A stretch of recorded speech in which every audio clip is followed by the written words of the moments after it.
Hi guys, welcome to trading journey channel. మీలో ఎంతమంది J&K బ్యాంక్ని by చేశారో తెలియదు, but it will be rallied 40% అబో. ఇంకా మల్టీ బ్యాగర్ రిటర్న్స్ ఇచ్చే ఛాన్స్ ఉంది. దీంట్లోపల ఎవరైతే ఎంట్రీ తీసుకున్నారో మన ఛానల్ చూసి వాళ్ళు ఇంకా స్టే చేయండి, దాన్ని అలాగే హోల్డ్ చేయండి. నెక్స్ట్ మల్టీ బ్యాగర్ వచ్చేసి ఆజాద్ ఇంజనీరింగ్. ఇది oil and gas, power and aerospace లోపల బిగ్ గెయింట్. దీంట్లోపల మల్టీ బ్యాగర్ వచ్చే రిటర్న్స్ 100% ఉంది.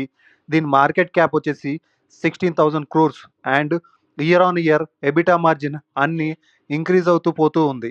దీన్ని ఇప్పుడు బై చేసిన వాళ్ళకి multi bagger returns with in 1 yearలో వచ్చే అవకాశం ఉంది. దీన్ని వాచ్ లిస్ట్లో పెట్టుకొని బై చేయడం అట్ ప్రజెంట్ గుడ్ డిసిషన్ అవుతుంది. Signing off.